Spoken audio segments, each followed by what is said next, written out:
Welcome back. While Sarah Boone continues to be a thorn, we're going to take a look into George Torres and his life before and while with Sarah. Let's discuss why George was the true prize in the relationship and how Sarah was seemingly jealous of his outgoing personality.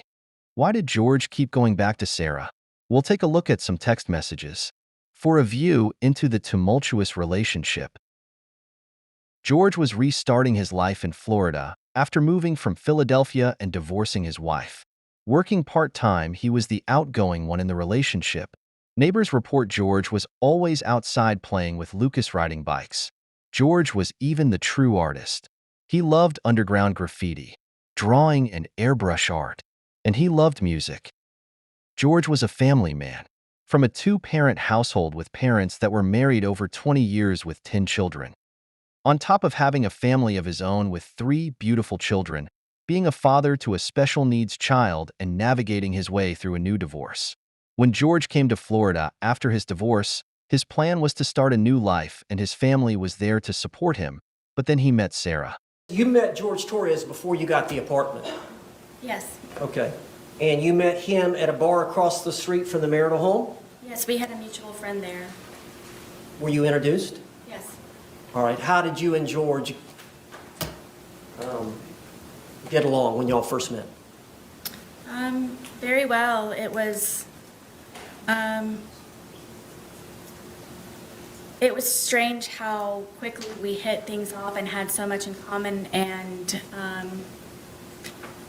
I never thought that he would be interested in someone like me, and I just couldn't believe that he was actually interested in me and said a lot of nice things, and 1 hour ended up being 4 hours from when we had first met, and then we would always have something to talk about. Why couldn't you believe that he would be interested in you? He was very handsome. He was very funny.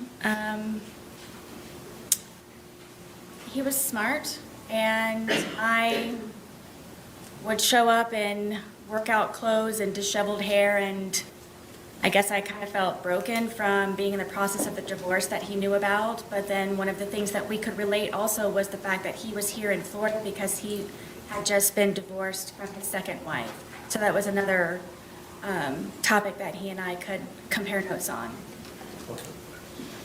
So eventually the divorce was settled. Did you get your own place? Yes. Is it fair to say that after you, at first you lived in your parents' home, correct? Yes, until I was married. And then you moved directly in with Brian? Brian reported to detectives that, shortly after Sarah met George, he caught them cheating in the marital home. The two had separated and he briefly moved back to his parents' house for a few weeks, and unfortunately discovered Sarah had been dancing with the dogs. Shortly after their divorce was finalized, Sarah and George started a new life together. 2 new divorcees ready for a fresh start, but there was a dark cloud looming over them in alcohol and alleged substance abuse. Sarah's bizarre behavior would send George running to his family for safety. She would call and text his family pleading for George to return. Owner to Mo, I know you won't answer, Mo. Tell him to come finish the dartboard with me, please. Owner to Mo, I miss him. Owner to Mom Jorge, ask Jorge to call me, please, when he gets a minute. June 2nd, 7:43:40 a.m. Can you have Jorge call me, please, when he gets a chance if he's with you? 7:45 a.m. Owner to Mo. Going on to page 16, June 2nd, 2019, 10:50 a.m., 55 seconds. Owner to Mo. Hello. Can you please have Jorge call me? Willing to give back. Don't know if he's there or at parents. Really want to see him. Owner to Mom Jorge at 10:52, 16 a.m. Not pursuing after 12 o'clock. Ever again.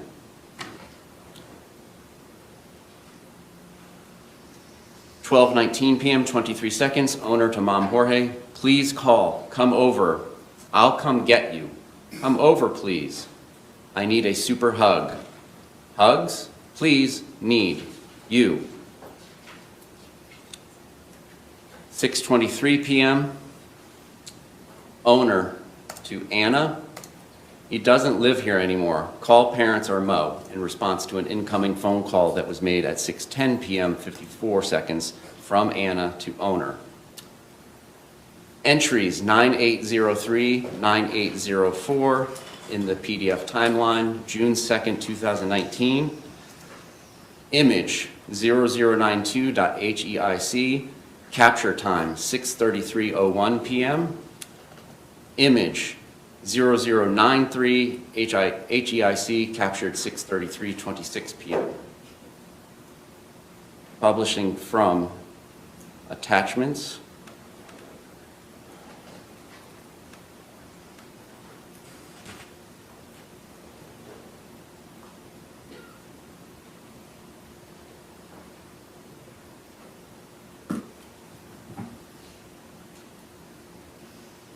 All up to you now, big boy.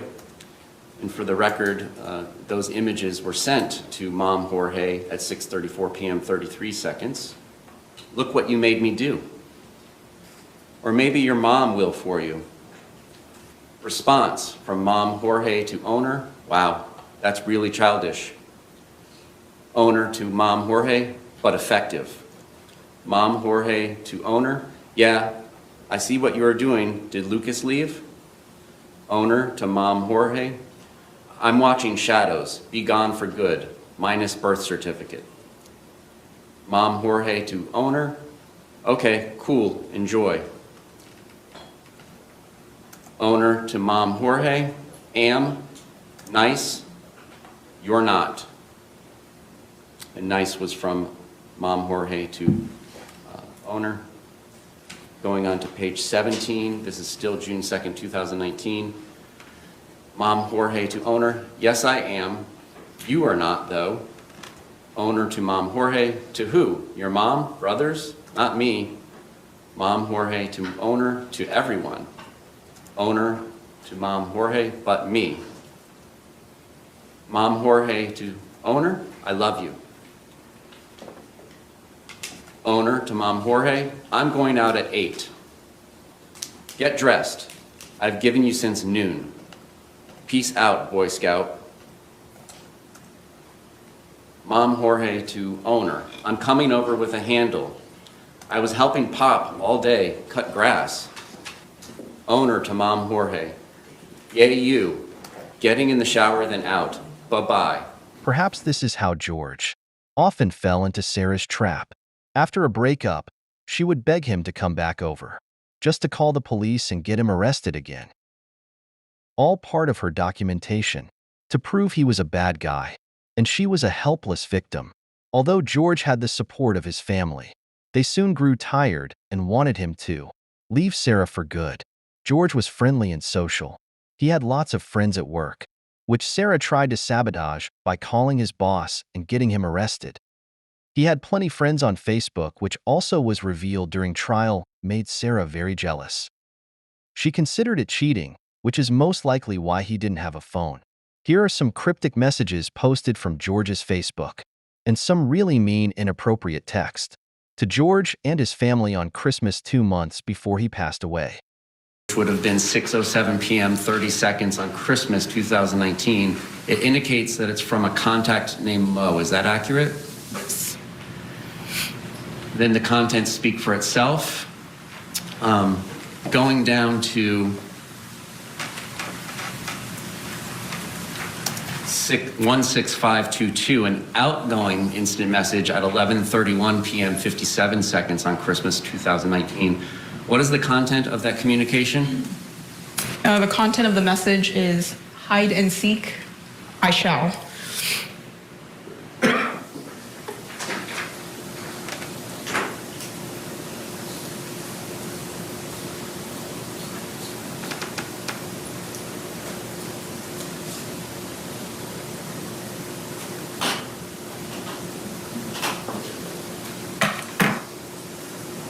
Turning down to 17167, it's an instant message that indicates it's outgoing from this device on January 13th, 2020. 5:01 p.m. 41 seconds, and it's from what is paren owner. Does that mean it's from the device? Yes. What's the content of that text message? Sorry, what was the line item number? 17167. And bless you and all of you too. I'll get rid of him. Then the next three are also outgoing messages. What do they indicate as far as content? Starting with 17168, then I'll be better, followed by 17169, ugh, and 17170, Torres.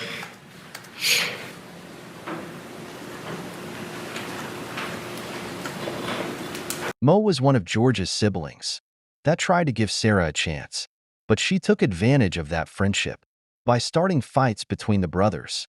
Sarah instigated a fight between the brothers over her black eye, resulting in George needing facial reconstruction surgery, which Sarah later mocked and teased George, calling him ugly and telling his mother her son was ugly. To Mo from owner, and I will be there for the hearing, along with all his porn, after he swore to me he wasn't doing any of that anymore. I'm not doing anything more for him, and he will try and keep him in jail as long as I can. Cheating snake weasel, ask him all about it or have your parents the next time they talk to him. I'm not anymore. So hurtful after all I've done for him. He can rot in there for all I care. Going on to page 43, to Mo from owner, and I will be there for the hearing next week and his arraignment on both charges. Peace out, fucks, AKA Torres.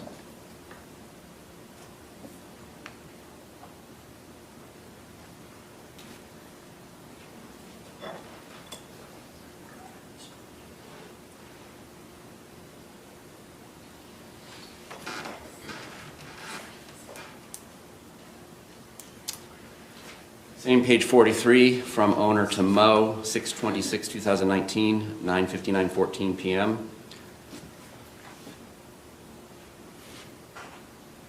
Begins, hi, I was thinking if you could get out, I'd really love it if you'd take me to a movie, or we could snuggle like we do and watch Creed 2, get some popcorn and pretzels, maybe talk about what kind of other movies we like, or find a fun board game to play together. I know your favorite is Abalone. What do you think? I was also thinking the other day about how much I miss you sending me pictures of yourself throughout the day, sending me songs you wanted to hear or thought I'd like, but what I really miss are the kissy love emojis you would send, just because I really miss those, especially the ones with hearts.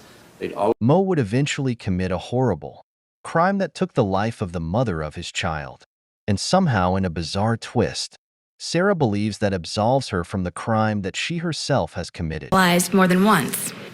For destroying my reputation and integrity, for my M for murderer scarlet letter, not letting me feel safe to live, talk to other people, spend time with my son, have a job, friendships, simply go to the bathroom with the door closed, or go to sleep soundly or comfortably. I forgive George for lying, for him trying in so many ways, so many times, to end me with his terrifying love. I also forgive the Torres family, his mother and father foremost, also his 2 ex-wives and daughters, all for knowing who George was, capable of, and has done in the past, his history of violence and where he learned it, then to keep turning a blind eye when I would ask for help. All of his siblings, including Farrell Torres, who is now on his way to prison for stabbing the mother of their baby in the side of her head. For everyone who knew what George was doing to me, sometimes how and when, but allowed and enabled. I forgive them for caring too late. Rest in peace to the beautiful victim, and prayers to the family and innocent baby left without both parents. His girlfriend in Castleberry yesterday is set to go before a judge today. West 2's Tony Atkins reports police say that they had responded to calls involving that couple before. Castleberry police say they responded to domestic calls back in March, and then another in 2021. They also say this couple had a child together, but fortunately that child was not present when this homicide happened. Farrell Torres is accused of stabbing his girlfriend, 34-year-old Vanessa Marie Santiago, around 9 o'clock yesterday morning. Officers say Torres was arrested after calling 911 himself, telling the dispatcher he stabbed his girlfriend. Police say it happened at an apartment off of Cimarron Boulevard, where investigators spent hours yesterday gathering evidence. When I left, we saw the entire commotion of a lot of police cars. We saw fire coming and the ambulance after that. Obviously, there was some type of violence because when you see the yellow tape, you know, it isn't just a regular call. Now, Torres is charged with murder and he will be in court at 2 o'clock this afternoon. Reporting at the Seminole County Jail, Tony Atkins, West 2 News.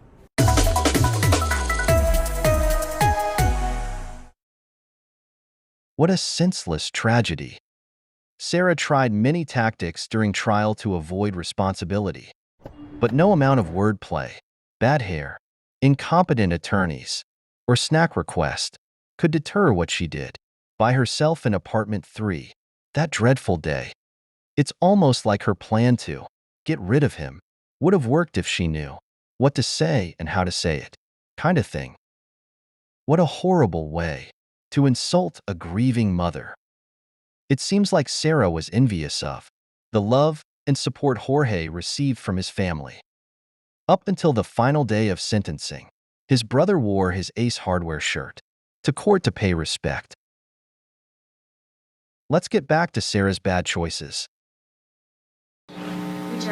So we did make attempts, like everybody does. Prosecutor, any criminal defense lawyer, public defender, you have plea negotiations.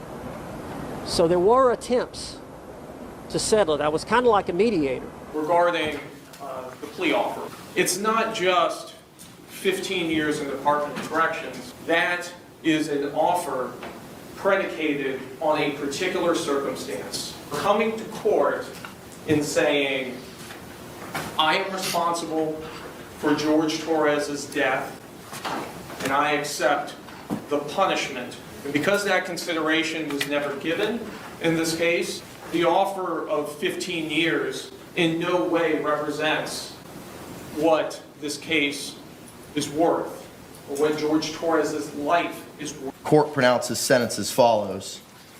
Ms. Boone, court sentences you to life in the Department of Corrections, with credit time served that Madam Clerk will provide to you momentarily. There are also court costs and costs of prosecution, which Madam Clerk will give you the totals of.